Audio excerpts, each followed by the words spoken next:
To sources विच में जो sources होता है फ्रीक्वेंसी भी सेम, फेज भी सेम। एनालॉजी एकदम ध्यान से पकड़ना है तो जल्दी से हो जाता है, लेकिन उसको सॉल्व करने के लिए 6 घंटा चाहिए। Welcome to Ultimate Academy dear students. ठीक है आप लोग, तो अभी हम थोड़ा आगे बढ़ते हुए वेव ऑप्टिक्स से एक क्वेश्चन करते हैं। इससे पहला टॉपिक वैसे कौन सा आता है, हाइजेंस वेव थ्योरी। उसके बाद आता है इंटरफेरेंस, जिसमें आप लोगों को मिला था योंग्स डबल स्लिट एक्सपेरिमेंट। तो वही एक क्वेश्चन देखते हैं कैसा है, JEE 2007 में आया था। ठीक है, रेडी हो जाओ, ध्यान दो। In a Young's double slit experiment the intensity, अब क्वेश्चन पढ़ते समय ध्यान दो कि क्या क्या बोला जा रहा है। इंटेंसिटी बोलते ही इंटेंसिटी का रिलेशन दिमाग में लाने की कोशिश करना चाहिए। In a Young's double slit experiment the intensity at a point where the path difference is λ/6।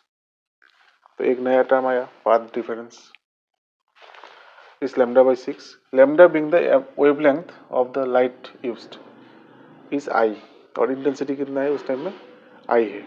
I not is the maximum intensity, then I by I not is equal to, इनमें से कौन सा रेशियो हमें answer होगा वो हमें ढूंढना है।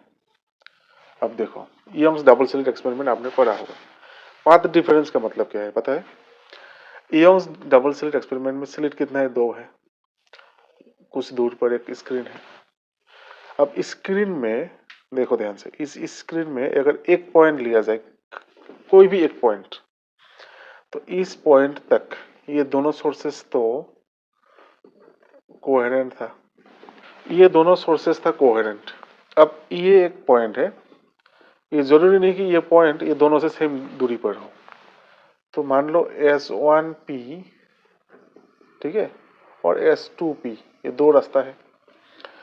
जो S1P होगा, अगर ये बड़ा है S2P से, तो इसको बोलेंगे हम पाथ डिफरेंस।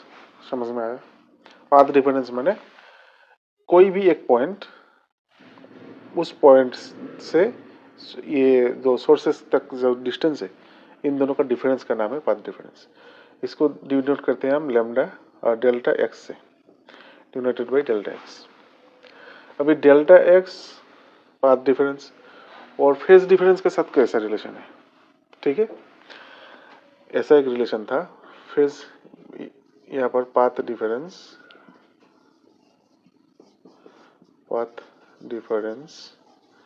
यस, अगर पाथ डिफरेंस डेल्टा एक्स था तो फेज डिफरेंस कैसा था? Phase difference denoted by phi equal to 2 pi by lambda delta X, 2 pi by lambda into path difference. तो 2 pi by lambda into path difference क्या है इस case में, given λ/6। तो लैम्डा लैम्डा कैंसिल, 2 से 3, तो मिला π/3। तो फेज डिफरेंस कितना था, π/3। भले ही ये दोनों कोहेरेंट सोर्सेस है, लेकिन एक पॉइंट के लिए जब जहां पर पाथ डिफरेंस λ/6 था, वहां पर फेज डिफरेंस π/3 था। अब देखो, अब अगर ये फेज डिफरेंस है और then maximum intensity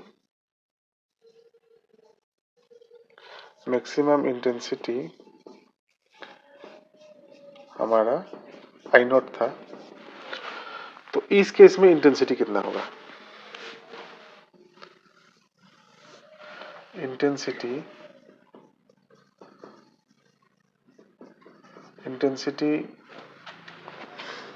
I equal to I0 cos square φ/2। ये फाई कौन सा है? यही फेज डिफरेंस।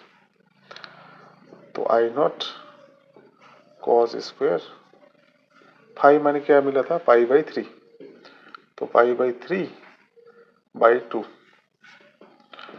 तो I0 cos square π/6, I0 cos π/6 माने √3/2, cos पाई बाई 6 माने √3/2 उसका स्क्वायर हो गया। तो आई नॉट 3/4, ये किसका वैल्यू, आई का वैल्यू। इस पाथ डिफरेंस के लिए फेज डिफरेंस कितना, π/3।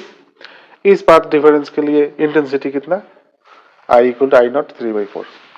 अब देखो हमारा क्वेश्चन था कि I/I not is equal to, तो I/I नॉट इक्वल टू 3/4। तो कौन सा ऑप्शन सही रहेगा, ऑप्शन रहेगा डी। हमारा आंसर इज डी। इसमें एक बार ध्यान से देखो क्या क्या था। एक तो था पाथ डिफरेंस। पाथ डिफरेंस का मतलब समझ में आया कि दोनों सोर्सेस से स्क्रीन का एक पॉइंट तक जो दोनों का अलग अलग पाथ है, पाथ 1 एंड पाथ 2, उसका डिफरेंस का नाम पाथ डिफरेंस, डेल्टा एक्स। फिर फेज डिफरेंस हमने निकाला फाई, जो कि ये फॉर्मूला है 2π/λ इंटू डेल्टा एक्स। तो फेज डिफरेंस आया π/3। तो पाथ डिफरेंस से आया फेज डिफरेंस, फेज डिफरेंस से आया इंटेंसिटी। तो ऐसे करके हमें I/I नॉट मिल गया। ठीक है, आया समझ में।